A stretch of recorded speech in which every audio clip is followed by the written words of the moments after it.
Working for you. A weekly talk radio program which highlights developments of national interest and the activities of your St. Kitts Nevis government. Join host Roy Williams as he presents news, views, reports, and interviews about everything regarding the activities of the Team Unity government and the building of our communities and the development of St. Kitts Nevis. Tune in and call in to interact with your government and share your views regarding the upward forward development of your community and our beautiful Twin Island Federation. Working for You is weekly, every Wednesday live from 1:30 p.m. to 3 p.m. on ZIZ Radio, Win FM, and Sugar City FM with rebroadcast on participating stations. Working for You. Good afternoon and welcome to another edition of Working for You. This is the weekly radio show where the people of St. Kitts and Nevis interact with their government. The Team Unity government is for and by the people. I am Roy Williams, your host. Today, we are honored to have on the show, for the very first time, the first minister for 2016, the Minister of Foreign Affairs and Aviation, and Deputy Premier of Nevis, the Honorable Mark Brantley. Welcome, Minister. Thank you very much. I know that you have been serving the people of St. Kitts and Nevis and managing multiple portfolios. You have been a very strong advocate for the Team Unity administration. Your voice was one of the strongest voices when Unity was an idea, just a concept. And so we are honored to have you on this show. Well, thank you very much for having me, Roy. I have watched the others who have come. I shan't say to the public that you left me for last. I would rather say that I'm the first for the new year, and so that is a good thing. So I'm very happy to be here. Of course, as a public servant, it's always important to have conversations with the public, to make ourselves available to the public for questioning, for examination, and of course to hear their concerns and their feedback. I think that is as it should be in any mature democracy. So I'm very, very happy to be here. Thank you for having me. Well, we are very definitely happy that you're here. The sheriff is in town. You are aware of a recent poll done by Don Anderson, who is one of the most respected pollsters in the Caribbean. And the government got about a 70% approval rating, and some say even 80. Okay? People are applauding the consultative governance model that we presently have, and the people appreciate that the government of national unity is keeping its promises that they made to them during the campaign. I know that you're a big part of this success, so can you talk a little bit about Team Unity as they approach their first anniversary in office? Well, you know, Leslie, it's always dangerous for students to mark their own exam. And so I am not one normally to engage in sort of self-praise to say, here's what we're doing. I think that's a matter for the public, and when the line's open, we'll get a sense of what the public thinks. I think on balance, however, in terms of the commitments that we have made, it went while we were campaigning, and now the realization of some of those. The public, I believe, ought to agree that we have tried to keep those commitments. I mean, when we look at the removal of VAT on food, on funeral expenses, on educational supplies and the like, we see that this is a commitment that was made. It came with some sacrifice in the sense that obviously once one tax is removed, it means that adjustments need to be made in expenditure on the other side of the line to ensure that we keep our accounts in balance. And so I think the Honorable Prime Minister, as Minister of Finance, has done a superb job in that regard. We made a commitment to the sugar workers, even though that is not necessarily a Nevis thing, because not many Nevisians were engaged in the sugar industry at the later stages. But the reality is we made that commitment, and the Prime Minister again was able to negotiate with Venezuela $16 million. That's money in the pockets of people. We are even now seeing payouts from the defunct Bank of Commerce. And whilst that process would have started, I think it is symbolic that its culmination is now under Team Unity government after almost 3 decades that people were left out. And so the truth is, I think, systematically, we're seeing a manifestation of the commitments that we've made. I don't like the word promise. I like to feel that we make commitments as politicians, and we are slowly seeing that evolving And I believe that the people will ultimately judge for themselves. I am heartened by the poll numbers. I think that those are poll numbers that not even Barack Obama in the United States has seen in terms of popularity. So it demonstrates that we are definitely moving in the right direction and doing the right things. And so I'm very heartened by that. As we approach the one-year milestone, I feel that looking back, we have fulfilled several major commitments. We are continuing to work on others. I think the people of Nevis, clearly I come from Nevis, I'm elected by the people of Number 9. I want to thank them for always having faith in me. But I believe that they're more comfortable because they're seeing the inclusiveness that we promised, that Nevis will not be left out. And that when we say a fair share for all, we truly mean a fair share for all, whether you're from K.HON or Cotton Ground. The reality is that every citizen in our country now must feel a sense that they are included, that they are important, and that they are part of the national development plan for the country and for certainly the team unity government. Sure. I know that the people in Nevis are certainly listening because they tune in every week to listen. Of course, Nevisians know that the relationship could not be better or has never been better between St. Kitts and Nevis, and you're a part of making that relationship between St. Kitts and Nevis work. Now, you hold the portfolios of Minister of Foreign Affairs and Aviation in the Federal Cabinet. Now, as the Minister of Foreign Affairs, you play an extremely important role in terms of our relationship with other countries, other governments, and so on. In fact, you represent us. You're our face around the world in terms of diplomacy.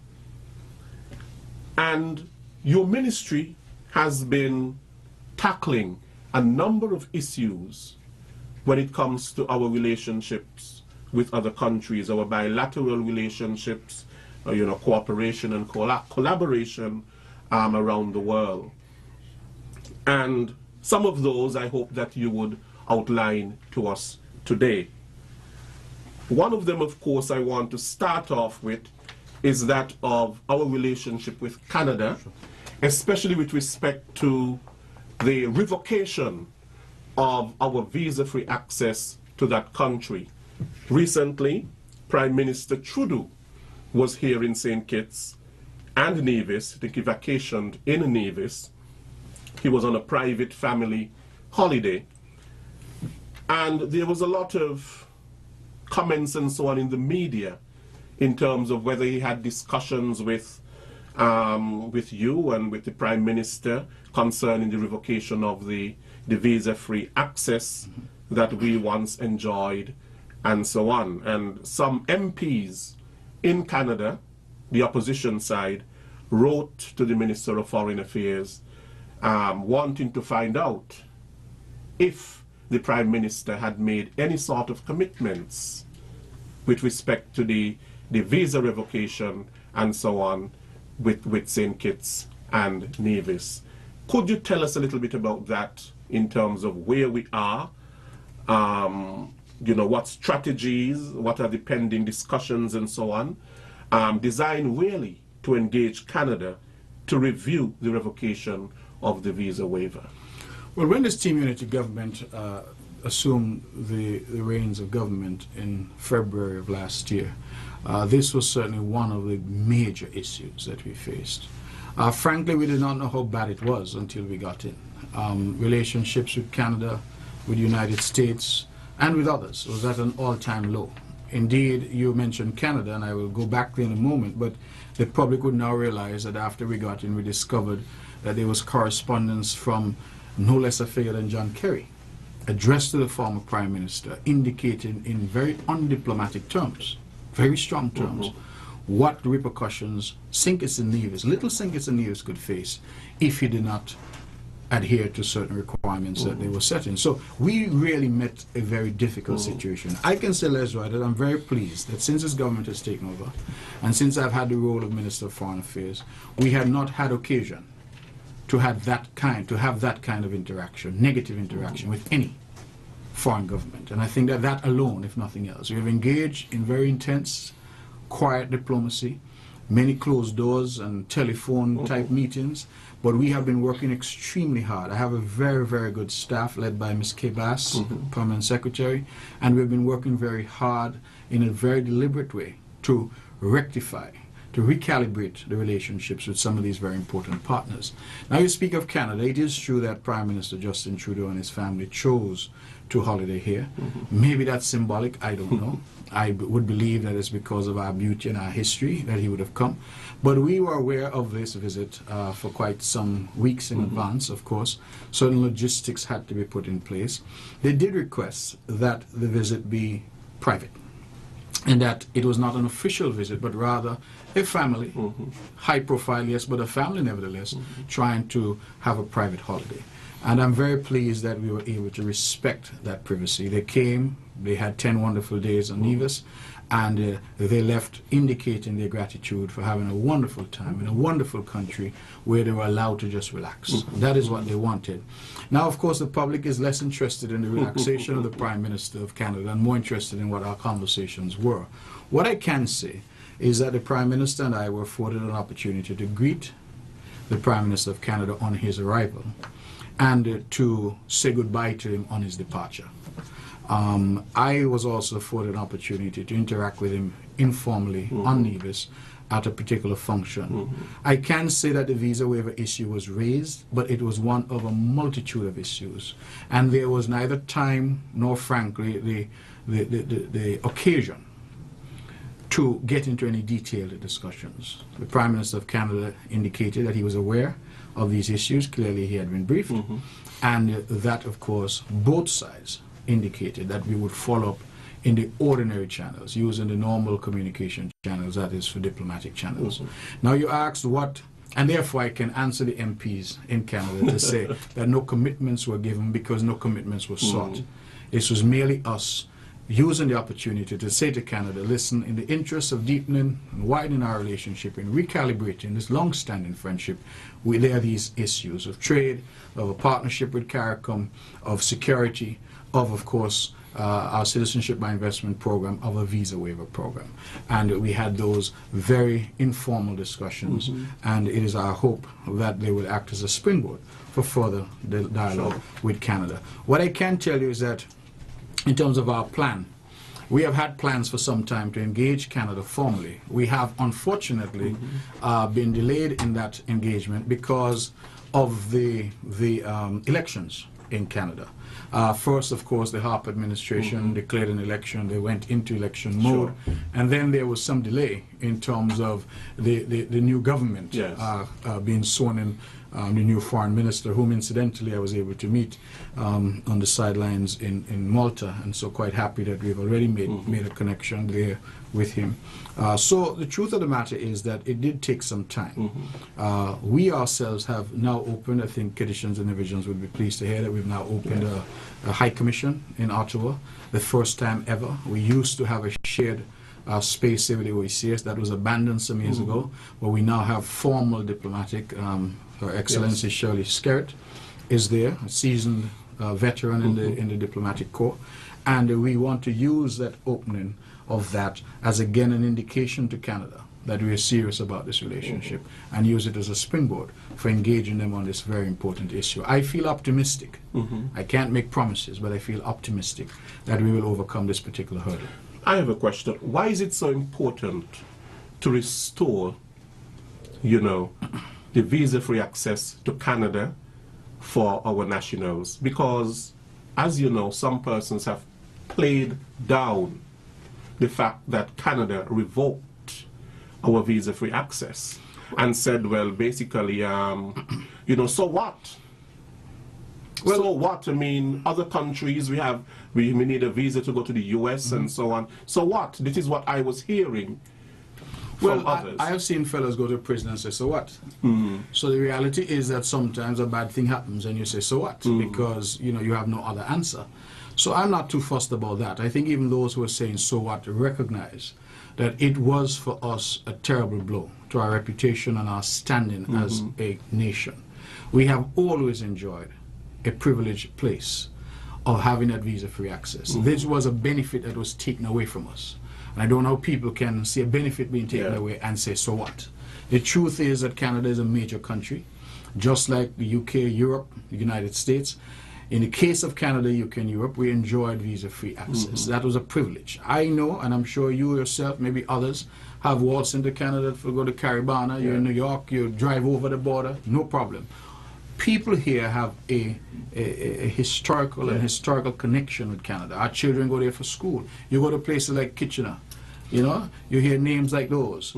Those are areas which are full of conditions and divisions. I have appeared on radio programs in Canada, and I was shocked at the number of conditions and divisions in places like Toronto. So the reality is that we have a long connection, and this was something, a benefit that we had, a privilege that we enjoyed, that was taken away. And it was taken away, and the public must understand that, because of the recklessness of the previous government.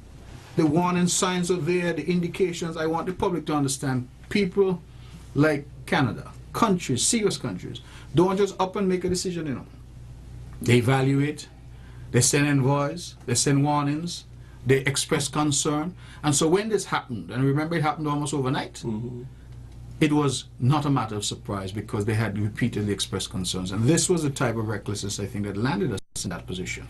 So I think it's important to restore it, because it's important for our reputation. It's important for our people to be able to travel freely to as many countries as possible. But I would say that we have not just banked on restoring it to Canada, we're also expanding. Just today I met with the Russian ambassador, the outgoing ambassador. We're very close to concluding visa waiver with Russia. We're pursuing that with Ukraine, with Indonesia. We have just, of course, last year got visa-free access to Brazil.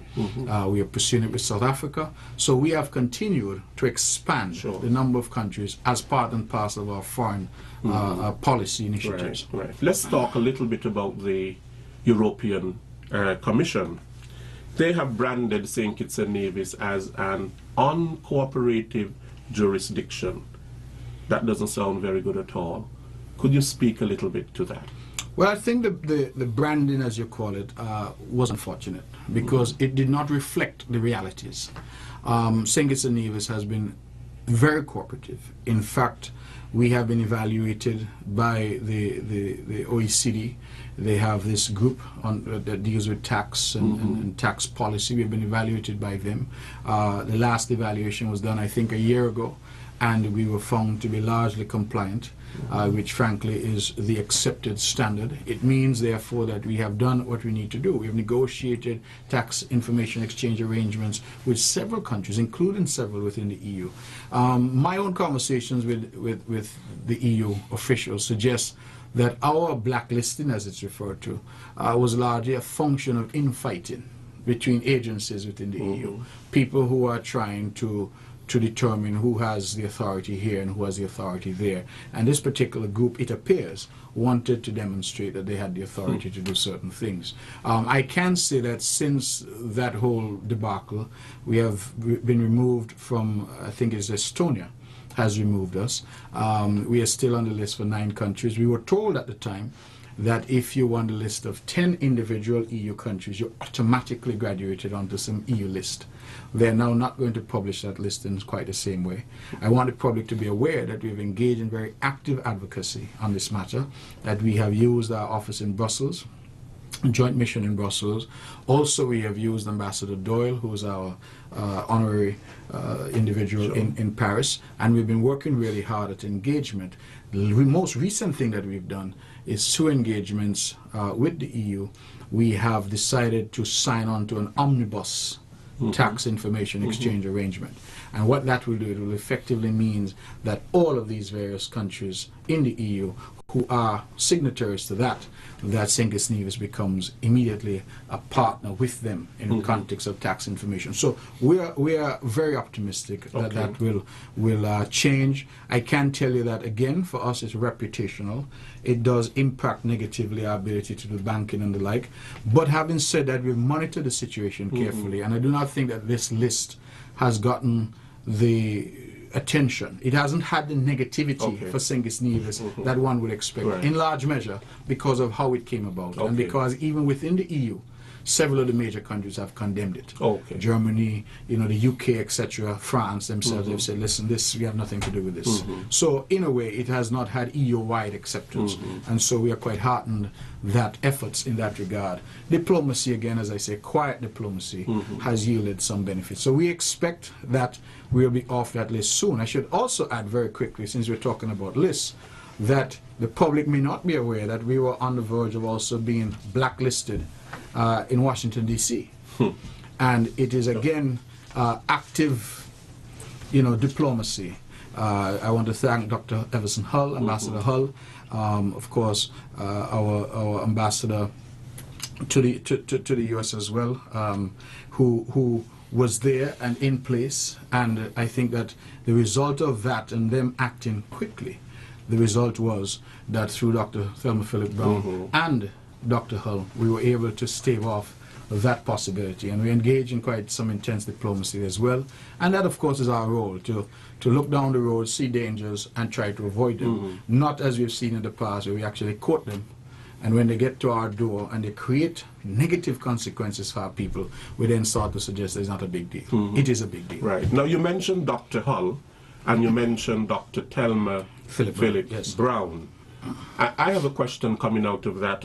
Why is there dual representation at the embassy in Washington, D.C.? Why is there? We thought on balance that it was time. The reason for that is that ordinarily that single ambassador has full duties to the United States, which in and of itself is a Herculean task to keep up with all that's happening and the engagements within the United States. And at the same time have engagements for the OAS and the various Latin American countries. The OAS, as we know, represents over 30 countries, important countries, Venezuela, Brazil. These countries are all represented there, Canada, the United States. And so for one person to have all of that responsibility, we thought for the first time, let us bifurcate the responsibilities. Let us have Ambassador Hull dedicated to the OAS and Ambassador Thelma Philip Brown dedicated to the United States. And frankly, it is a first, but we're known for being first and doing a lot of things. And I have had very good responses from fellow foreign ministers who are saying that they too are now looking at this new model, because their people also have complained that it's difficult to keep up with all that is happening. The reality is, I think this government has said, and the cabinet's mandate to me as a minister, we need to take foreign affairs seriously. We have recognized what happens to the country when it's not taken seriously. And for all of you who need to apply for a visa to go to Canada and who are turned down or who have difficulty, recognize that that is what happens when it is not taken seriously. I had a call recently from someone who's had a relative who died in Canada. That call would a year ago, year and a half ago, not have been necessary, because you pick up your passport, you buy your ticket, and you go on to Canada.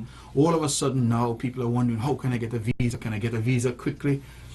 Actions have consequences, and bad actions have bad consequences for our people.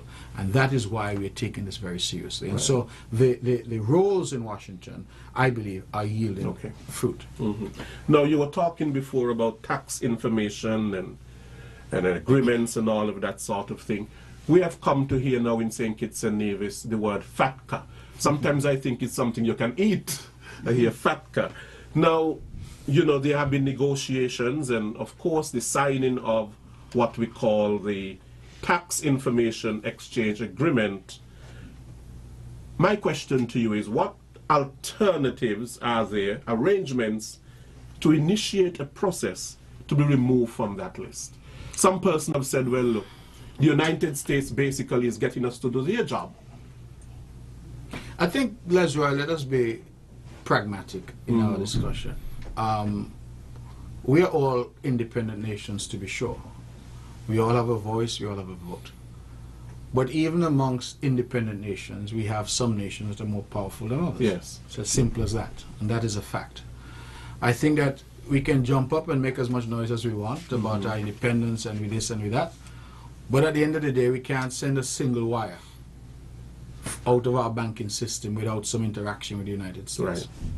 And so the world is set up in such a way that we cannot ignore and have to take on board the realities. I call it pragmatic diplomacy because that's what we have to engage in as a small country.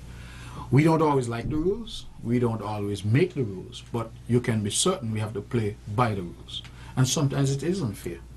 FATCA for me is a United States effort to have other nations around the world assist them in their tax collection process. They have so far not offered any financial assistance to us to put in place the necessary infrastructure to allow them to do so. Is it unfair? I think many would say yes. Is it necessary? I think the answer is equally yes. And why is it necessary? Because the alternative would be to shut down our financial system.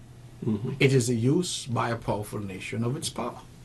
And so we have to be pragmatic in that regard. And I recognize when FATCA was debated in the parliament here, there was a lot of what I like to call cataflam about it, a lot of noise, sound and fury. By the end of the day, we are all aware that the previous government had equally committed to FATCA. Not only them, Australia, Canada, most of the major countries in the world, and indeed virtually all of the Caribbean, have already committed to FATCA. Why? Because the risks to your own financial system are very real. Because the US then reserves the right to apply sanctions and the like. And the man or woman in Basti or Charleston may think, why is this relevant? Well, it is relevant. Because you see that little money that comes to you from your auntie in Toronto, or your cousin in New York, in the Bronx, that can be affected.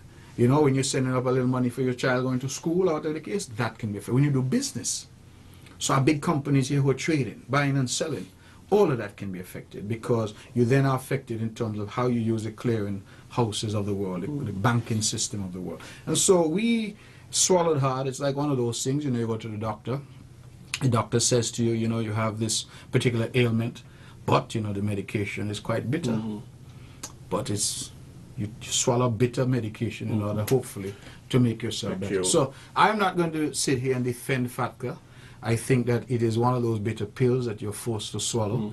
But hopefully it is demonstrative of our seriousness that as a nation, we are saying to the United States, we're saying to Canada, we're saying to the UK and Europe and all of our partners that we are a small nation, but we are serious about our nationhood. And we're serious about playing our role in a very hostile sometimes, but ever-changing global context. And I think that that message is getting through. I can tell you from my private interactions with diplomats, private interactions with ministers of foreign affairs and the like, the State Department in the US, the Treasury Department, I think the message that there is a wind of change that has blown over St. Kitts and Nevis, that the recalcitrance, the sort of braggadocio that hitherto informed our approach, that has gone out the window. And what you have now are mature, sensible, reasonable people engaging in pragmatic diplomacy.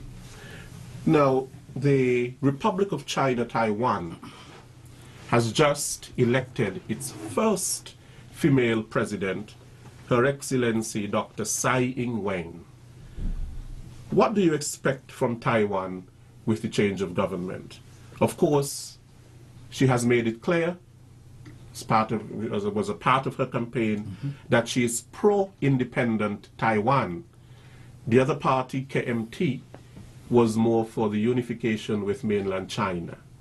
But what do you expect from the change of government? Well, I don't know that the KMT was for reunification. I wouldn't go that far. I think the KMT adopted a posture of conciliation and cooperation, which is maybe slightly different. Yes. So, but there's no need to debate that. What I will answer you this way and say that as Minister of Foreign Affairs for St. Kitts and Nevis, I don't try to speculate as to what Taiwan will or will not do. What I will say is that Taiwan has been a constant and abiding friend of St. Kitts and Nevis, and we would expect that the new president, and congratulations to her on the first female president of Taiwan, that Taiwan will continue to be a good friend to us. We have established diplomatic relations a very long time ago. Indeed, since our independence, we have had relations with Taiwan. We cooperate in so many ways, some visual, some not so visual, some visible, I think is the word, some not so visible. But the reality is that Taiwan has been a long-standing partner, and we expect, Lesroy, for it to remain that way. Right. And so our interest as St. Kitts and Nevis is to continue to work with them, and it is our hope that the peace and security that has been engendered across the Taiwan Straits, that will continue. Good. Now, I have an interesting question for you. For a small island state, how far do you think we can go in terms of embassies around the world, especially from a cost perspective? Well, the cost is always a concern, and setting up an embassy, consulate, as the case may be, carries with it considerable cost. You have to think about security, you have to think about staff, you have to think about housing and various allowances. It can add up significantly, and that is why Foreign Affairs has allocated quite a significant budget. My position would be that it would be impossible for us to set up embassies in all of the areas that we function. But that doesn't mean that we can't have a presence. We can have a presence through the appointment of honorary consuls. In fact, we have quite a few of those. I was in Morocco last year, and I was delighted that we had an honorary consul there who showed us around, who took care of us. We have honorary consul, ambassador, in fact. He's been elevated, Doyle, in Paris. These are people who are not paid by us, but who look out for our interests and when there's a need to interact with those governments. And so we can have a presence, not necessarily at any cost. What the CARICOM and the OECS, as well as a subset of that group, is also doing is that we're trying our best to see how we can have joint missions in some areas. So whether it's in the United Arab Emirates or whether it's in places like Saudi Arabia, that we do a joint mission. And what we do then is share the cost. Indeed, I should share with you and with the public that some countries are actually offering us the opportunity to come and set up, and their government will assist with the costs of the setup. So there are various scenarios and various variables. I think there's certain theaters that we have to have a presence. We must be in London. Sure. We must be in Washington, D.C. We must be in New York, the seat of the United Nations. CARICOM and those, I think, we operate through our ambassadors who are resident here but who cater there. But I think through, especially now with technology, and with the appointment of honorary consuls, we can get representation in a much wider section of the world than our pocketbook can probably afford. Sure. Now, I want you to speak a little bit to the issues and how you view them in Haiti with respect to elections there. Well, having gone through a very sad period in our own history, I think that wherever I see elections being delayed, or difficulties surrounding elections. Elections, let us remember, that's a touchstone of our democracy. Freedom of speech and all of these things are important, but at the end of the day, it is through an electoral process that we elect people to serve us. And so it is very important that we get things like the voters list right, we get things like the electoral laws right, and frankly, we have elections when they're due. And so I'm always concerned. I confess I don't know enough about the situation in Haiti, but certainly Haiti has had its own difficulties, historically and even recently in the last couple of years with a terrible earthquake there that killed so many. They're very much in a rebuilding stage, and it will be my hope that good sense prevails and that democracy is protected. We have had our own threats here in this country where, of course, the public is aware that we had a motion of no confidence that was defeated through subterfuge and deceit for over 2 years, until, of course, the people in an election brought an end to it. So elections are important, and wherever I see that elections are either delayed or being somehow affected negatively, I have a concern. So I would like that our friends in Haiti, Haiti is, of course, a member of CARICOM and a valuable partner, that Haiti would sort themselves out and make sure that they remain on the right side of history and they maintain the democratic traditions for which they have become known in recent times. Sure. Talk about CARICOM. You just mentioned CARICOM. Where's CARICOM going? Is it going? Is it coming? I think it's still in Ghana. I don't know if it's going. The Secretariat is. The Secretariat is. But CARICOM has been much maligned. Frankly, I have maligned them myself, so I will take some responsibility for that. I think that CARICOM has not been as robust as it needs to be. And frankly, when we were here in the wilderness, right, under the Douglas administration, when we suffered and we cried out because of clearly the undemocratic practices, some may even say dictatorial tendencies that we saw coming to the fore here, CARICOM was silent. CARICOM lifted not a finger. Indeed, I share a joke with you and the public that I wrote to CARICOM, to the Secretary General of CARICOM as the leader of the opposition then, and I believe I got a letter back about 8 months later, And I joked to my secretary, I said, even if I'd sent this by pigeon, it would have gone and come back already. So it demonstrated for me a sense. But then there's that. I think there's a sort of old boys network to some extent. One member not wanting to ruffle the feathers. In fact, most of the CARICOM leaders waited until the horse here had bolted. The die was cast before they call it. It's like somebody say, do you bet on this horse or that horse? And you wait until the horse has come in to say, that's the horse I bet on.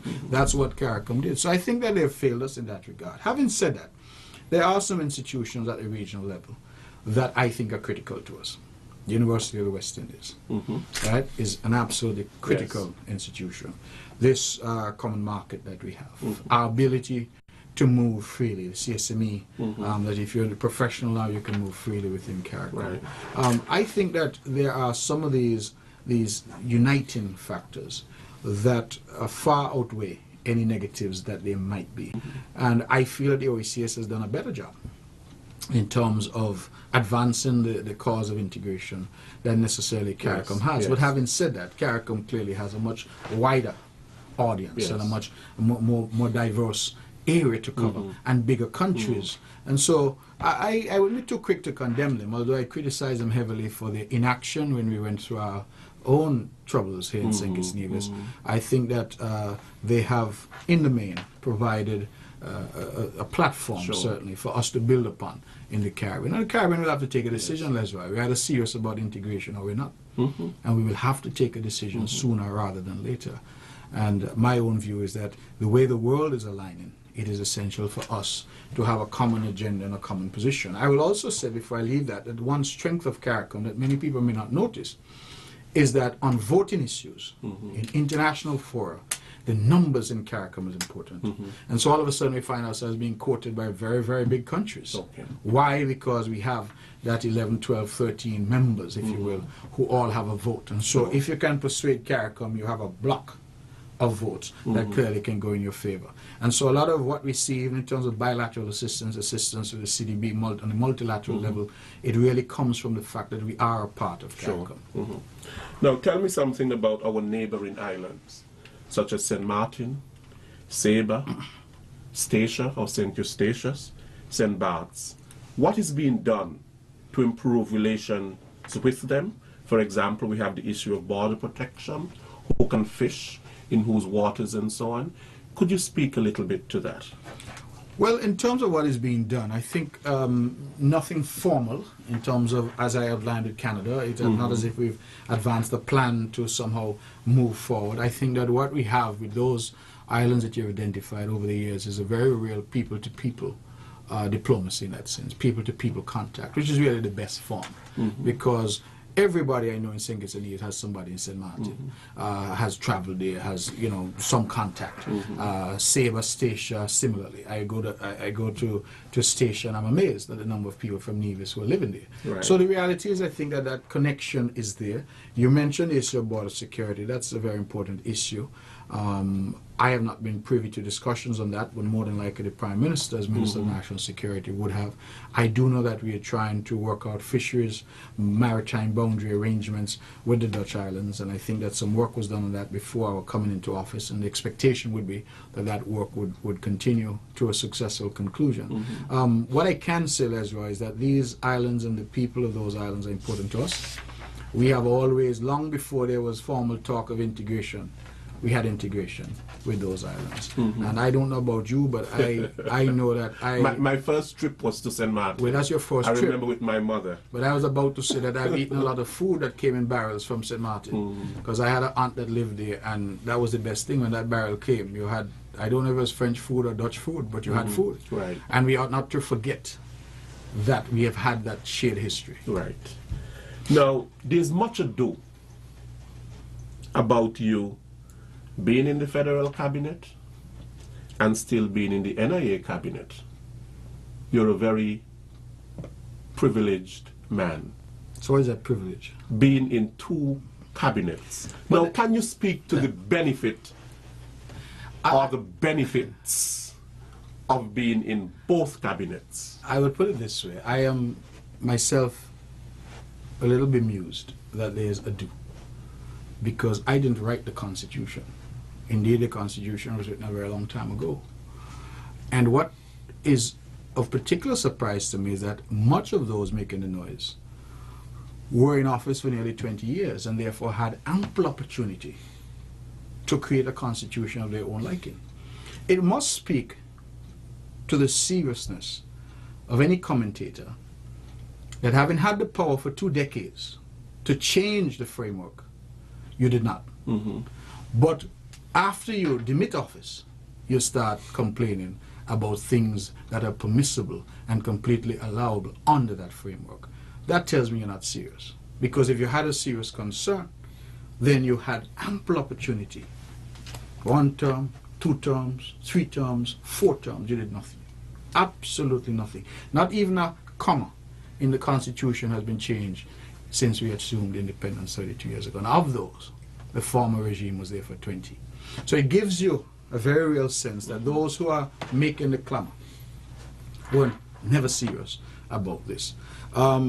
Benefits, I think it allows me a bird's eye view of what's happening, both in Nevis and in St. Kitts. It gives me a much stronger voice in the federal cabinet to speak to matters that impact the people of Nevis. Sure. I think that for a long time we had laws, regulations, rules, policies being articulated at the federal level that impact the people of Nevis as a constituent element of the Federation of St. Kitts and Nevis, but which the people of Nevis had no input. Right.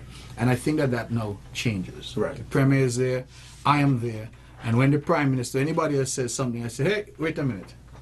That is going to have a bad effect on the people of Number 9, whom I represent, and so the voice that is so necessary is now in the federal parliament. You say it's a privilege, it's a lot of work, but I'm grateful to the people because I want to make it pellucid that I was not selected for these roles. I was elected. I went to the people, I said to the people, here I am, give me an opportunity, and the people did so. And once you have that mantra, that, how should I put it, that armor around you of the people who have empowered you to be there, I'm not too fussed about the noise. The rest well, most of the noise I hear, Minister Brantley, and I'll be quite frank with you, is that they seem to be sort of concerned that you are collecting double salary. Well, if you're doing double jobs, you shouldn't collect double salary. This is the thing that I don't understand. You give me 2 jobs to do. And then the people, not you, the people give me 2 jobs to do. And then people start to complain. I am a little confused about that particular complaint, and I'll tell you why. When I was leader of the opposition in the federal parliament, I got a salary. And I also received a salary as deputy premier. There was no noise then. Nobody said a word. And so, for me, it's puzzling that moving from that situation where I'm now a full minister in both parliaments, in both cabinets, I'm sorry, that you now hear this loud clamor. Well, what is it? Is it a clamor about the amount or the principle? Because if it's the principle, then that clamor should have existed now for the past 8 or 9 years that I've been in Parliament, because I've always received something here and something there. And others have tried. It is not my fault that the people have rejected them. When Hensley Daniel was Deputy Premier, he ran in 2010 whilst Deputy Premier for a federal seat. The people did not hire him. Right? And so we need to be conscious of these things. The Honorable Patrice Nisbet, my friend, he has run, I believe now, nearly a dozen times and failed to get into the Nevis Island Assembly. That is why when he comes to the Federal House, he debates Nevis matters, because he longs to be there, where the people have not hired him to be there. And he has done that whilst being a federal minister. So it is clear to me that others have had those ambitions to represent the people of Nevis in the 2 fora. It has not worked out for them because the people have rejected them. The people have said to me, Sheriff, we want you. Yes. So why then is there the complaint? I don't understand. I think, again, noise. Okay. Much ado about nothing? Much ado about nothing. Lots of heat, but little light. Okay. Minister, now, you're the top diplomat, and Diplomatic Week is coming up in St. Kitts and Nevis. I want you to speak a little bit to that. What is its cost to the country? What is its benefit to the country? And what are some of the plans that, you know, we will see for this week? Well, the plans are still being finalized, Leslie. I'm not in a position to get into a detailed description of those. I think P.S. Bass and her team are working very hard. Diplomats Week is designed to bring our people together, bring our various diplomats serving overseas, so that they can meet each other and also interact with diplomats here. Because remember, we have diplomats from other countries who are here, those who are honorary and otherwise. And so we have designed this week. It's not the first time it's happening. I think, in fact, the Prime Minister, I believe, when he was Minister of Foreign Affairs, had the inaugural diplomatic week. And so the idea is to bring our people home. Yes, it will come at a cost, but I regret at this point, we're so early in the planning that I can't give you a figure. Sure. But certainly the idea is to have our people. And the good thing about it is it brings us all into the same space. It allows people, some of whom, as honorary consuls, have never even been here. And so it allows them to see us, to interact with us, and for us to say, listen, this is where we're headed. This is the blueprint. This is the roadmap. This is what we're seeking to achieve as a Ministry of Foreign Affairs and as a country. Okay, most of our time, you know, have been spent talking about foreign affairs, but you're also the Minister of Aviation, and we need to speak a little bit to that. I've heard that there are new code-sharing arrangements between JetBlue, Seaborne, and Winair, and their international partners and prospects for travelers to and from the Federation. Could you speak a little bit to that? As Minister of Aviation, certainly my interaction is with Airlift. I've been working very closely with Minister Grant, and I would want to publicly commend him because clearly as Minister of Tourism, he understands the relevance of Airlift. I, of course, have Ministry of Tourism portfolio in Nevis as well, so we work very, very closely together. We have had some successes, of course, the inaugural flight from United Airlines from Newark, New Jersey. That work predated us, but we were the ones who finalized it in terms of bringing that to fruition. I'm very, very happy that that was the case, and to all who participated in that, I think it was a giant step forward for us in terms of Airlift. We worked very closely on the Seaborne JetBlue code share, and what that means for the public, just so the public understands, is that you can now go on JetBlue if you're in Nevis and book JetBlue, and you go to the Van Sam International Airport, you board Seaborne to Puerto Rico, then to wherever you're going on JetBlue on one ticket. Similarly from St. Kitts. So that as well is a big deal because it now means that you can access JetBlue via that. And JetBlue apparently is very popular among travelers, and so you can do that. Winair has also announced many different code share arrangements that Winair has done. Winair now with Air France, if you're checking in on Air France anywhere, coming home, you just check your bags direct, straight through to St. Kitts to Nevis via Air France, then to Winair, KLM, then to Winair, Copa Airlines, then to Winair. So Winair again is providing a very useful service. They've just increased the frequency of flights into the Federation. And then recently, as we know, about 2 years ago, LEAT pulled out of Nevis. At the time they cited equipment issues. They just changed over to some new equipment. They had a shortage and they were out for about 2 years. They've just recently announced that through a partnership with Caribbean Helicopters, flying a smaller plane, they're coming back into Nevis. They're going back into Canefield, Dominique, and we're very happy for that as well. So we feel things are looking up. I just came back from New York a few days ago, and one of the principal reasons there was to meet with JetBlue. And that meeting went very well. I am not in a position today, Lesroy, to make any announcements, but just to say that JetBlue seems keen, and we are very keen on having direct JetBlue traffic from the continental United States to RLB. And Minister Grant and I will continue to work on that. I think that he or I, or maybe both, will be in Puerto Rico at something called the Roots Conference, and JetBlue has already indicated they would like a meeting in Puerto Rico because they too are going to be there. So I think that working together, we look forward. Of course, the next side, the other side, I'm sorry, to aviation is the safety and security. And we've been working very closely with that. We have a chap, Mr. Griffin, who works there, and he has done really a marvelous job. In fact, I can tell you that we have situations where other countries in the OECS, and these are things we ought to be proud of because other countries have often called on him to assist them. And so I think that these are good signs that we're moving in the right direction. Okay, now Minister Brantley, we soon would have to open the lines, but I want to ask you two questions before we open the lines. Are there new and pending applications for airlift into the Federation? And to speak a little bit to the resumption of flights by LEAT into Nevis. Well, in terms of new airlift into the Federation, the short answer is no, not that I'm aware of. We do get the occasional requests for sporadic traffic, somebody coming in on a private jet, military aircraft and that like, but in terms of commercial carriers, we have now, of course, arrangements with the airlines that are coming, Delta, United, American Airlines, etc. And we are, as I said, just initiating dialogue with JetBlue. Right. We have Seaborne, we have Liat, and then into Nevis, of course, we have Tradewind. We have also Caribbean helicopters, which will now be flying as Liat coming in. In terms of Liat coming back, Liat, of course, has been the perennial workhorse of the region. They, like CARICOM, come in for a lot of complaints, but the truth is that, like CARICOM, they are important.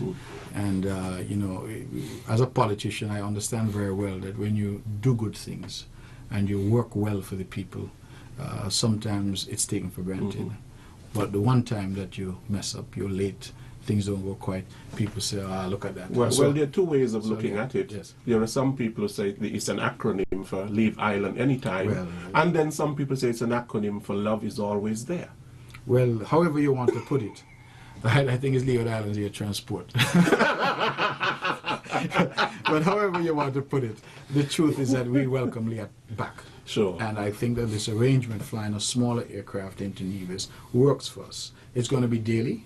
We, of course, through Nevis, had tried to partner with Caribbean helicopters to do flights, I think, twice a week or something. But the idea of daily flights now, I think, is a great thing. The people of Nevis now have that added option to fly to and from Antigua and then onwards in the Liat network, because that too is also important. So when you buy your ticket now, it's a Liat ticket to Barbados, to Guyana, to wherever you're going via the Van Zammer International Airport. And so we're quite happy by that.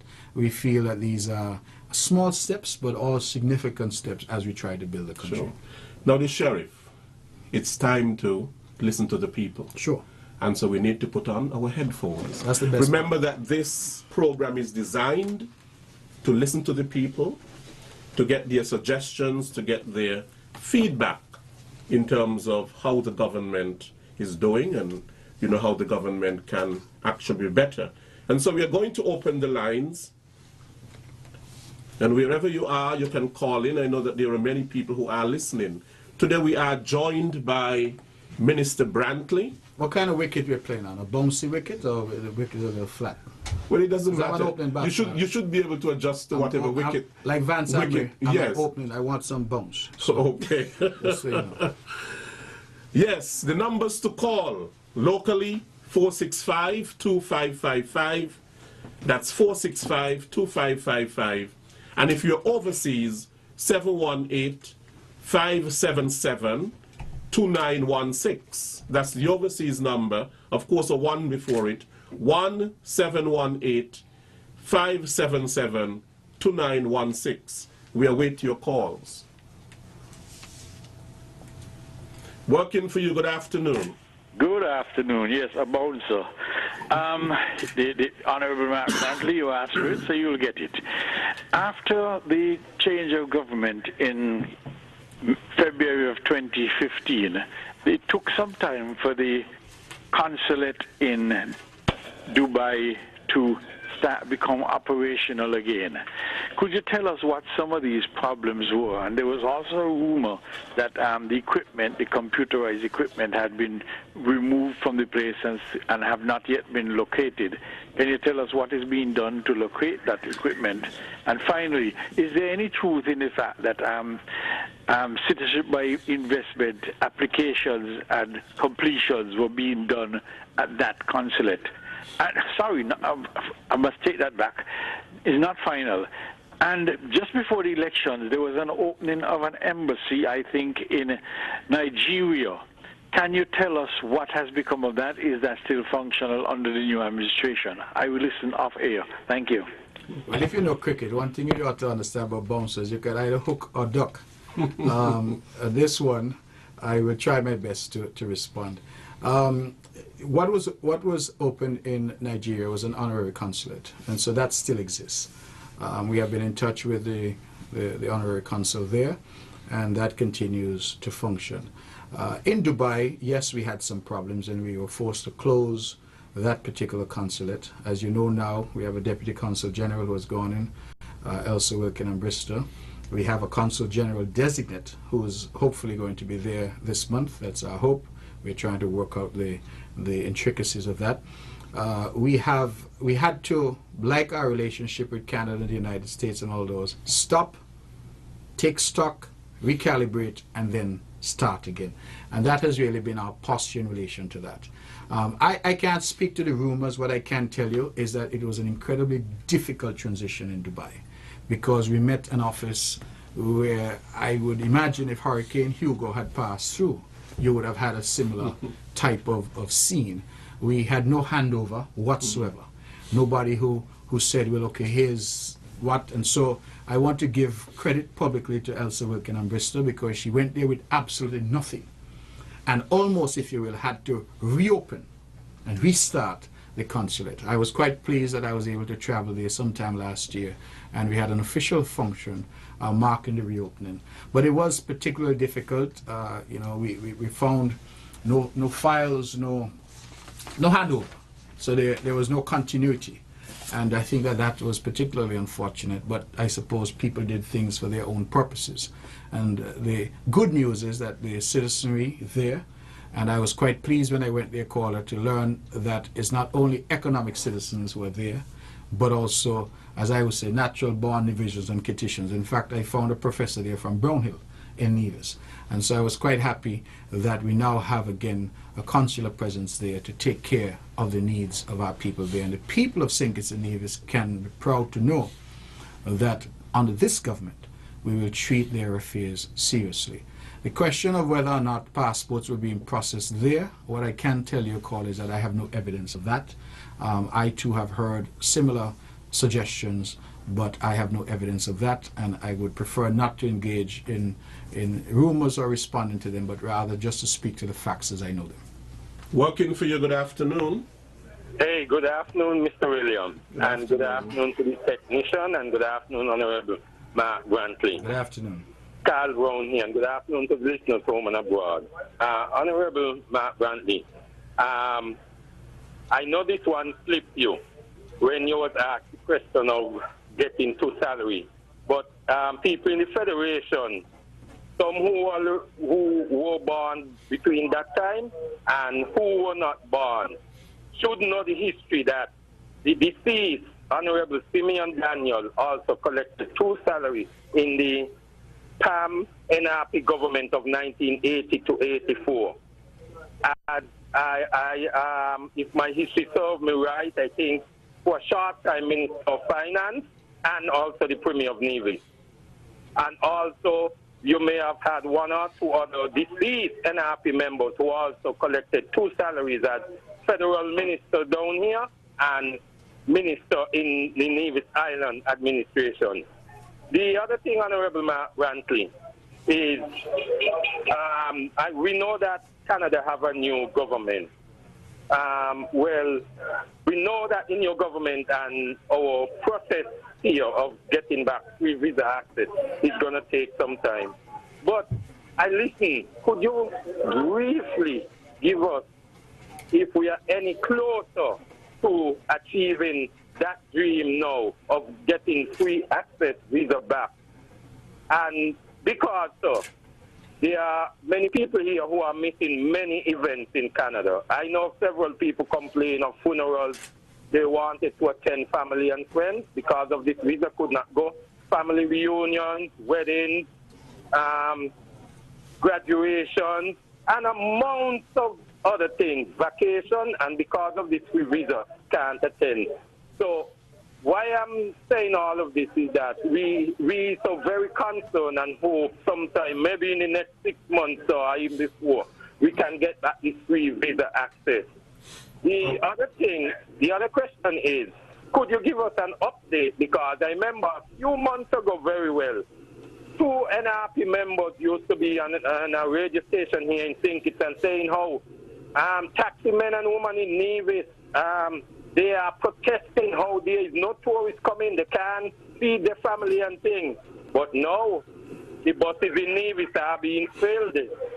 The taxi men and women now are eating tremendously. So could you give us an update of how you were able to increase the tourist arrival by airport and by seaport there in Navy so the taxi men and women could eat? Thank you, Carl. And happy people ain't saying nothing now.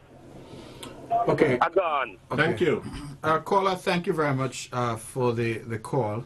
The issue of Canada, I said in the opening discussion in terms of what efforts we were making and are making, I am not in a position, caller, to say to the public that this is going to take 6 months or 3 months or a year.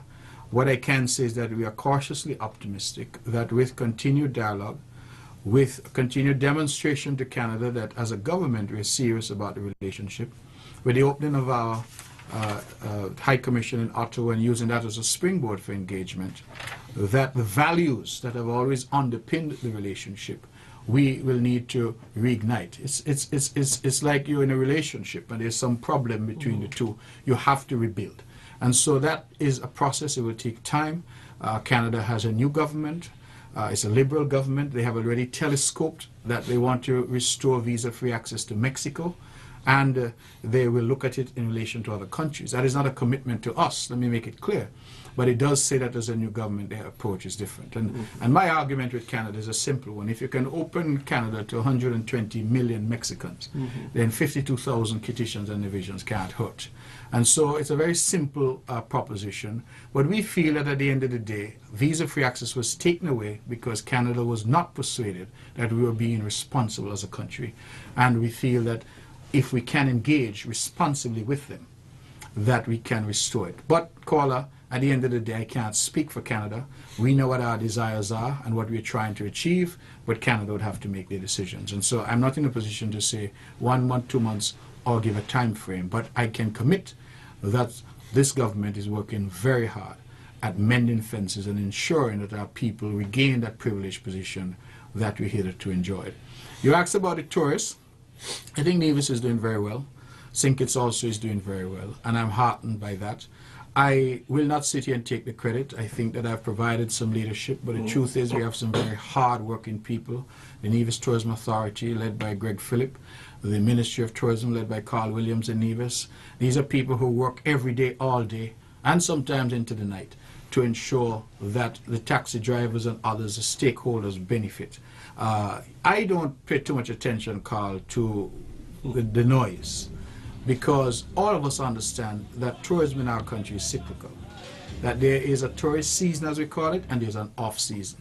And if you go in August or early September and you talk to the taxi drivers, they will say that there are not many tourists, because that is a fact. But equally, when you talk to them in December, January, and February, they are making money. The same is true for the hotels. A lot of small hotels in Nevis close in the off-season to do little repairs and the like, because there's a traditional off-season. So if a commentator is going to come and say that in September the taxi drivers ball and there's nothing to do, it tells you that that's not a serious commentator, because they're ignoring the history, ignoring the historical reality of tourism in our country. So I'm quite keen. I think Nevis is getting a lot of press. I've just been in New York on a tour there, and I can tell you the press response is tremendous, and the people are very keen, they're very interested. We have some new projects in Nevis. We have some exciting new developments. The opening of Paradise Beach has created quite a buzz. Of course, that was the site chosen by our recent high-profile guests to spend their time. And so the truth is that I feel that we're on a particular path, a particular upward trajectory, and I'm quite happy at what I'm seeing. And if the taxi drivers are telling you, Carl, that they're happy, then it means that what we're doing as a team is benefiting them. And once they benefit, I feel that I'm doing my job. So thank you very much for that. Good afternoon. Working for you? Yes, good afternoon. Seeing that now we have a responsible government, really for the people. When you talk about immigration, is there some way that y'all can lobby to get back? Because you know, to get a visa, you have to go to Barbados. You have to spend this ton of money to go, and then when you go, you know, sometimes you don't even get through. There was a time when you could have sent your passport. Is there a way that we can try and get that back?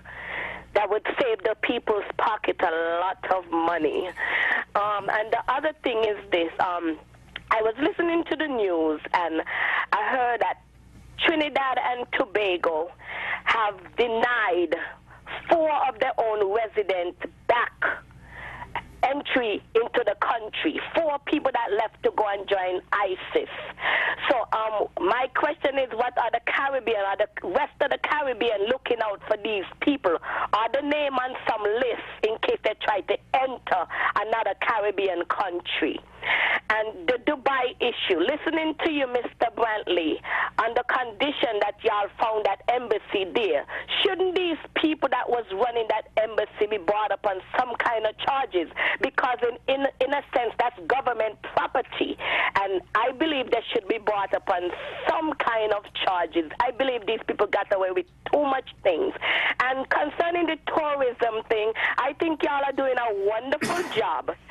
Because just Sunday morning before I left out to go to church, I was watching a show here in the U.S. called 4 Weddings. And the prize of the winner was a trip to Nevis. And I'm not from Nevis, I'm a Kittitian, but I'm a Kittitian division. Because when you said St. Kitts, you said Nevis, we are one. And I was so excited. I was like, wow, a trip to Nevis. So y'all keep up the good work what y'all are doing. You have a God bless day. Okay, thank you very much. I'm sorry you didn't win that trip, because I'm pretty sure it would be a delightful trip. But that's just an example, because these are things that our team is working on. I wasn't even aware, as minister, that on this particular program there would be a trip. So, when I say that, really the credit has to be shared. Sure. It is a serious statement by me. Caller, you mentioned ISIS and the threat posed. I think you raise a very important question. What would happen if these people show up elsewhere?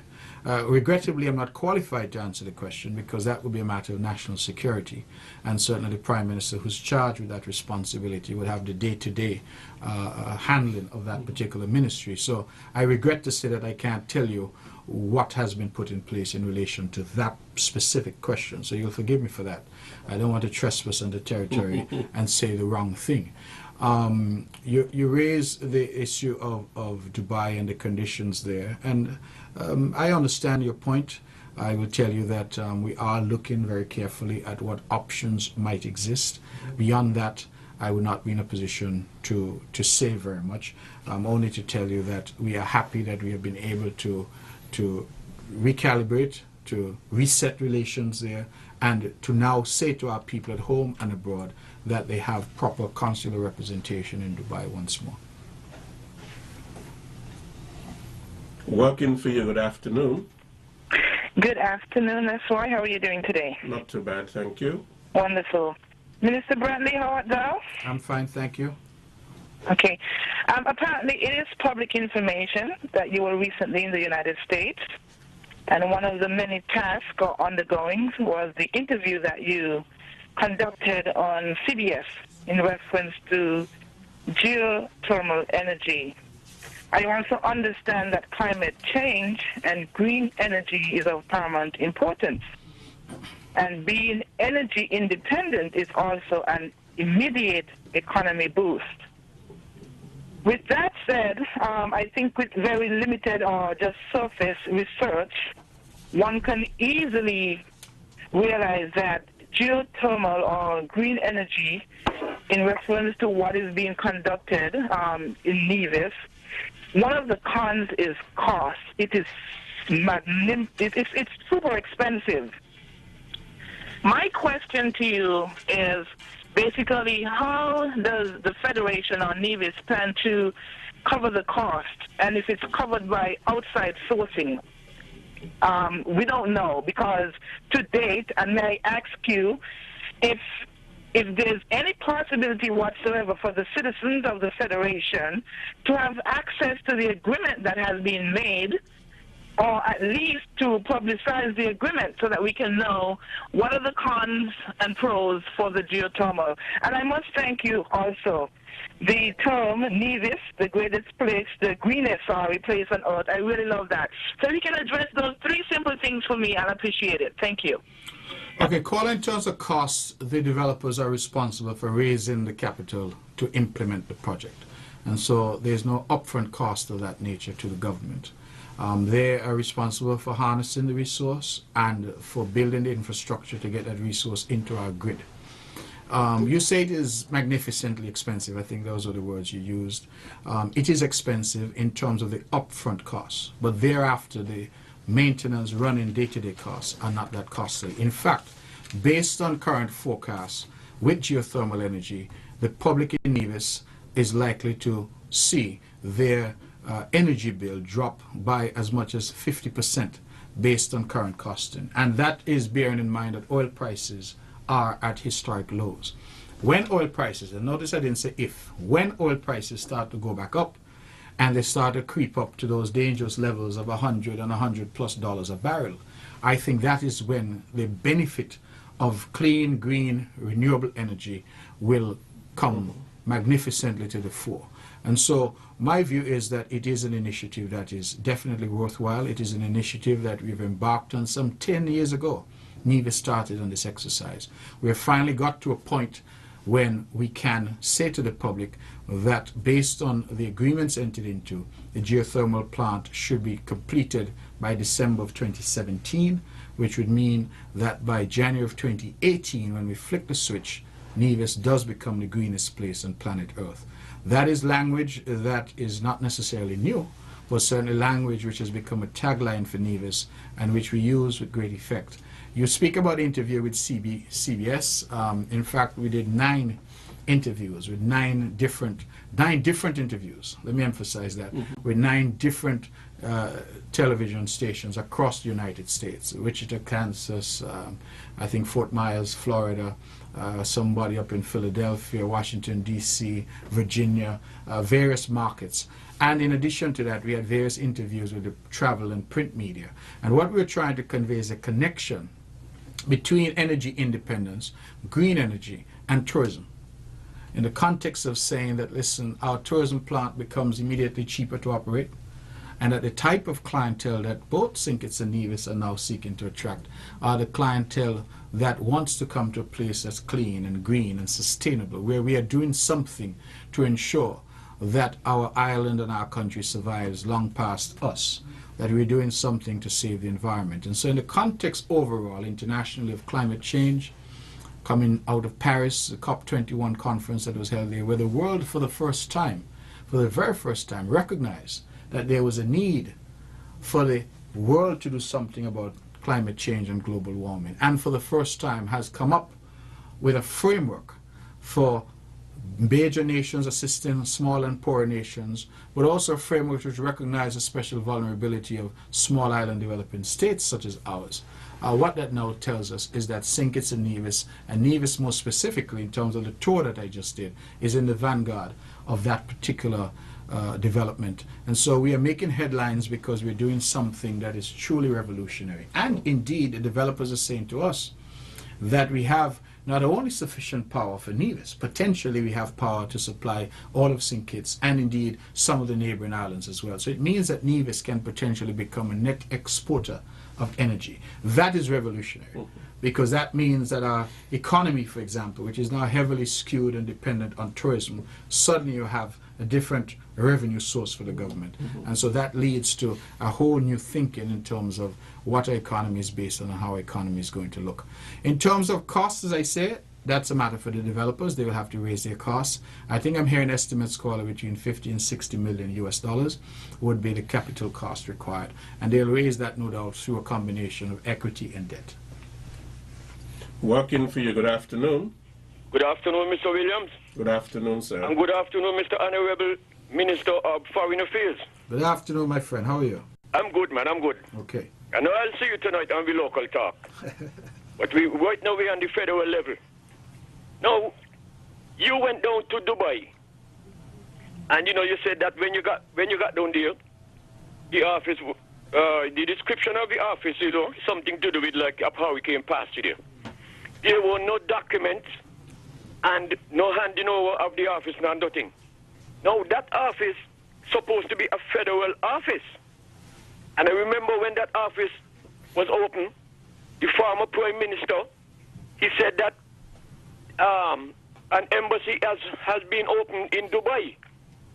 And the councillor is none other than Alex Woodley, the mother of his children. Right, that was respected. But I want to know what was the reason, or what is the reason for the documents to be disappeared from that office, and there was no transforming over to this new government.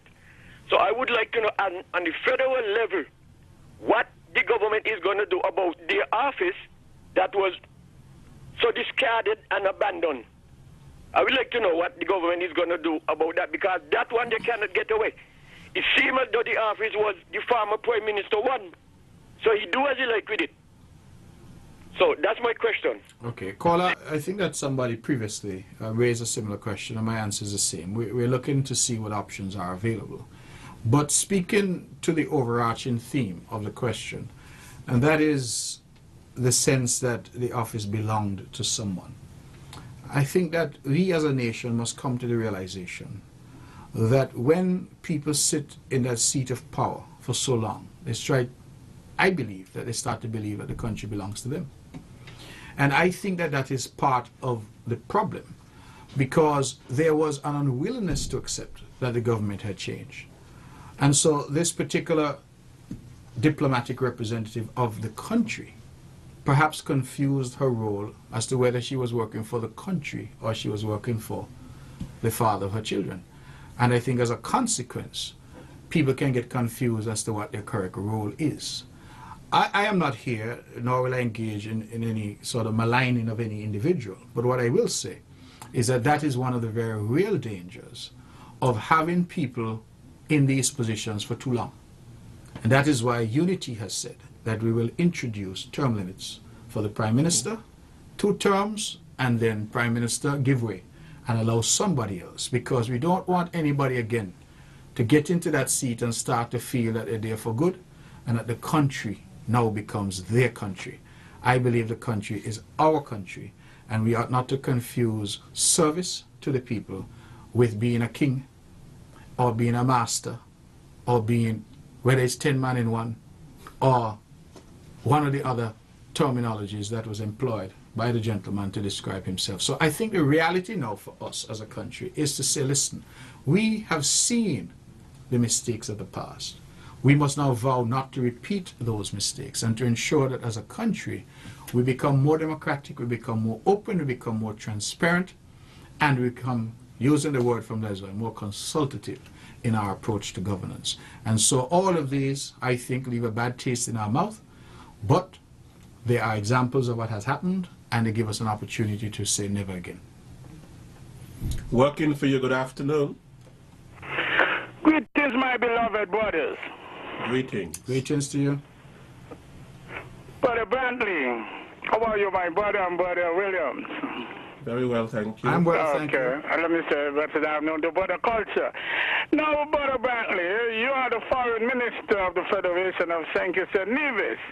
And what we have now in Nigeria, with Nigeria such a unstable country, we have religious, fanatic system and all kind of religious nonsense, Boko Haram and Christians against Muslims, Muslims against Christians. I would like to see the government, this administration, because government is continuous, move whatsoever we have in Nigeria, put it in, set up an embassy in Ghana, which is a progressive, very developing countries, and I don't know if you know, a lot of quote-unquote African Americans are moving to Ghana in jobs, a lot, and you could go on the internet and even do that research for yourself if you don't believe me. And I would like to see an embassy set up in Ethiopia, and that could be for East Africa, and one in South Africa, the Republic of South Africa, for Southern Africa. But we must take that, what we have in Nigeria right now, and put it in Ghana, my beloved brother. Ghana is so progressive, peaceful. Oh, brother, you must check it out, and I hope you take this. And many times the Prime Minister is on, I get my ear, the Prime Minister listen to me. I will, same sentiments, I will tell him them. You know, so I'm just looking because if we are African people, about 98% of the population of St. Kitts and Nevis is African people. And we must develop closer ties with our brothers and sisters on the African continent, student exchange and different things on the African continent. Because if we could develop all kind of little country relationship with all kind of unknown countries in Asia and Europe and other parts of the planet, why not with our brothers and sisters on the African continent? That's all I have to say, brother, and I hope you take this into consideration. Thank you, and do some real research on, you know, Ghana, man. We need an embassy in Ghana for West Africa, brother. Take care, my beloved brother. Great job, man. Okay. Well, thank you very much. Thank you for the advice. We are trying to deepen our relations in Africa. We have just sought to establish diplomatic relations with Senegal, for example. We are discussing jointly with CARICOM representation in South Africa. And I agree that we must look carefully at our arrangements. I would like to point out, however, that what we have in Nigeria is an honorary consul arrangement. So that means it comes at no cost to the taxpayer here. And so, Carl, I take on board what you're saying. The fortunes of countries will ebb and flow. And still, I think Nigeria is one of the most populous countries in Africa. And as a consequence of that, is an important center of power in West Africa, indeed in the whole of Africa. And so I would not disengage from them or say because they're having troubles that we ought not to have some presence there. I think, however, your point about Ghana, South Africa, and even Ethiopia, that those points are well made. These are things that we would look at, maybe not in the establishment, because as we have discussed prior, the cost is quite prohibitive. So maybe not in the establishment of full-fledged embassies, but rather through honorary consulates, we might be able to get representations in those areas. I wanted to ask you about the CDC meeting. Could you tell us something about this? What is CDCC? Is it the Center for Dialogue and Cooperation Among Civilizations? Is that what it is? I'm not sure are you talking about a meeting that is to happen here? Oh, the acronyms always slip me up, I must confess. CDCC. Yes, CDCC. I always refer to them as CDCC. It's an entity that we've just taken over the chair of. They're going to have a meeting here, I think, in March of this year. Maybe someone of the staff who's listening can call in and help me with what it means, because I confess that I get there's so many organizations, so many different acronyms that sometimes it's difficult for me to remember what order they mean. But this is a Caribbean-based organization. They're based in Trinidad, and they do a lot of work in the context of economic discussion. And that is what I expect. We will take over, as I said, this year, and we hope to have a session here to start to launch the new chairmanship, if you will, of St. Kitts and Nevis. So I hope we're talking about the same organization, and the public will forgive me. But I've just had a birthday, so I attribute it to old age. Now, while there's no caller, I want you to tell us a little bit about countries with which St. Kitts and Nevis is pursuing diplomatic relations. Well, we are quite active. When I took over as Minister of Foreign Affairs, I was quite concerned, Lesroy, that St. Kitts and Nevis, actually, there are several countries, particularly in Africa, that we have no relations with at all. And I don't understand why. And so we have, through the Commonwealth, when we attended the Commonwealth, made early introductions with various African countries and others, Mauritius, Seychelles, etc., Brunei, various countries. We are looking to see how we can expand our footprint. And so we have commenced discussions with Senegal, for example. They're quite keen to get involved with us in terms of diplomatic relations. And so we're definitely trying to expand in that regard. As I mentioned Russia, I mentioned Ukraine, Indonesia, Saudi Arabia. These are all countries that we're actively pursuing visa waiver arrangements with, and of course trying to deepen our diplomatic relations with. This is a changing world, and in this changing world I think it behooves us to access as much as we can the partnerships that we can foster with other countries. And because we have a voice The public out there might be wondering why you want to talk to Saudi Arabia or whoever, but because you have a voice internationally, and there are countries to which that voice is important. They want you to support them at the UN. They want you to support them in various forums. They want to have a member on the Security Council. These are all things that countries will engage us on. And so it now allows us an opportunity. You know, I mean, I was quite heartened to see that Morocco, for example, had several scholarship opportunities available. Unfortunately, it wasn't advertised. And so we're now seeking to rekindle that relationship and to say to them, listen, we're now ready as a serious government for our children, our young people to access those. Taiwan continues, of course, to be of tremendous assistance. And while I'm Taiwan, let me now say to the public that we do not have visa-free access to Taiwan, one of our oldest allies. But it is a matter that we're discussing with the Taiwanese. And the Taiwanese have done something which I think is quite commendable. What the Taiwanese have now done is to say that rather than having to send documents and come to the embassy to get a visa, that people from Singers and News can now go online, do the necessary paperwork online, and most importantly, it's free for Kitishans and divisions. Sure. So wherever you are now in the world, once you log on, you go, you fill in your information, and you get your visa right away. So they have, it's like a halfway between visa-free, but it makes life a lot easier. And the fact that they've extended the courtesy to us of making it free is demonstrative again of that quiet diplomacy that I've been talking about. The work that happens behind the scene. A lot of people think, oh, you're having lunch and you're having dinner and you're not doing anything. The reality is that is how diplomacy works. And a lot of times these meetings, you see pictures of people at meetings, it's the opportunity to engage in dialogue and build relationships. And those relationships are what we hope will bear fruit. And in the context of Taiwan, we see is already bearing fruit. Minister, I'm going to ask you a very hard question.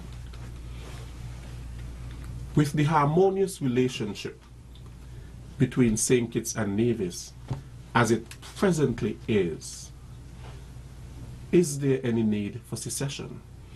Secession is, I think, an important issue, Lesroy. I think for the people of Nevis, it is an historical and deeply rooted issue.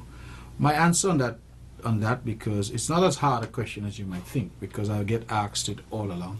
I think ultimately it will be for the people of Nevis to decide. You said something which I think is instructive. You say the relationship at present is beautiful. Unity is here, there's harmony, there's harmonious relationship. Will that be the case in 10 years or 15 years? I don't know.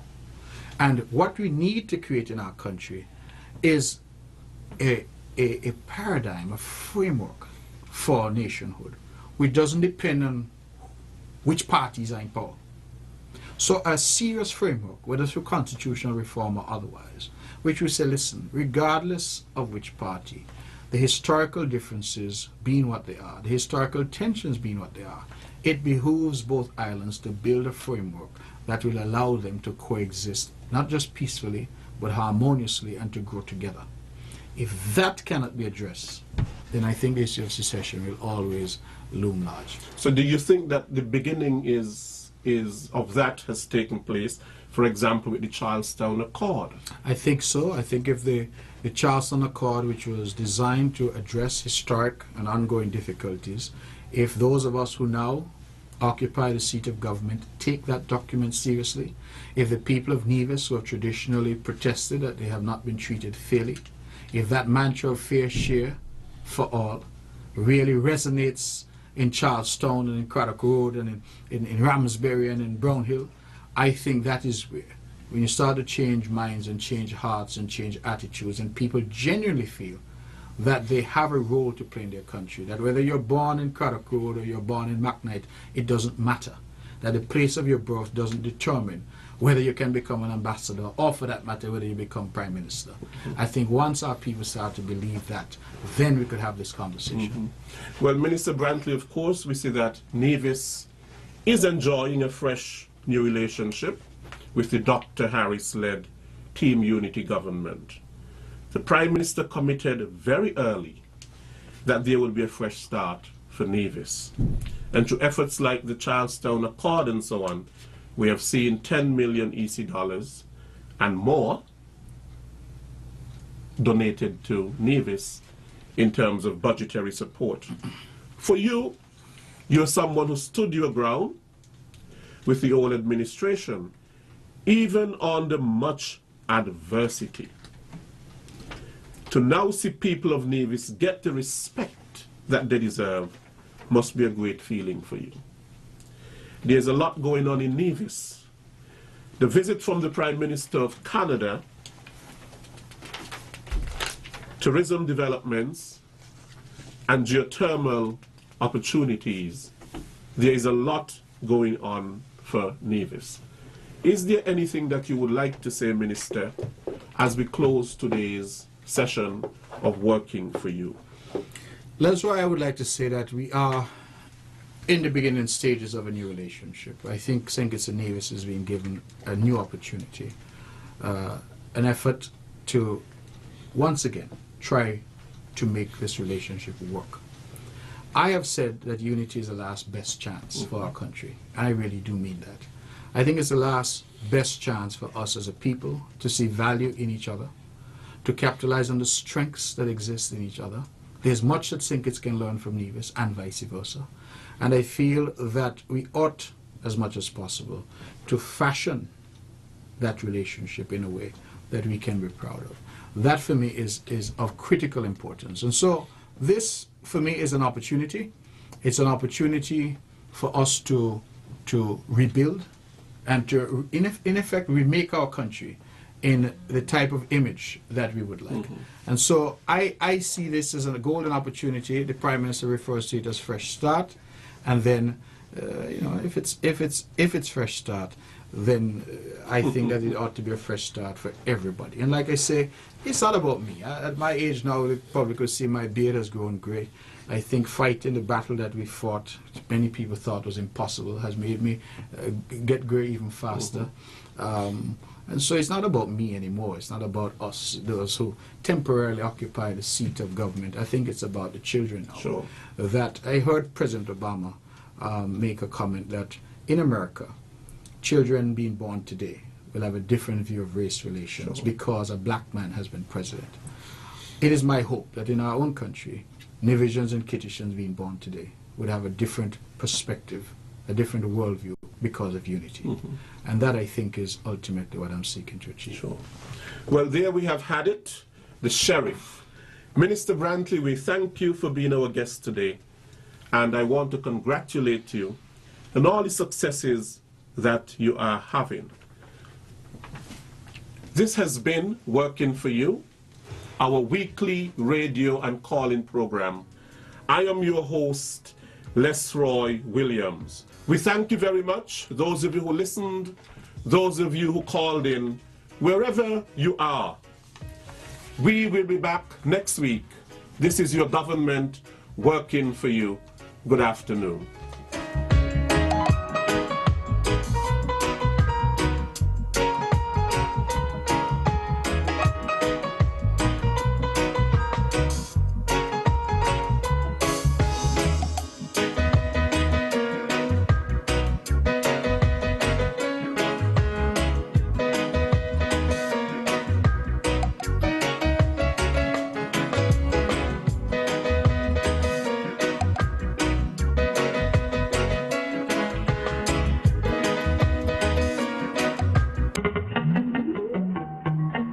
Working for You. A weekly talk radio program which highlights developments of national interest and the activities of your St. Kitts Nevis government. Join host Lesroy Williams as he presents news, views, reports, and interviews about everything regarding the activities of the Team Unity government and the building of our communities and the development of St. Kitts Nevis. Tune in and call in to interact with your government and share your views regarding the upward forward development of your community and our beautiful Twin Island Federation. Working for You is weekly, every Wednesday live from 1:30 p.m. to 3 p.m. on ZIZ Radio, WIN FM, and Sugar City FM with rebroadcasts on participating stations. Working for You.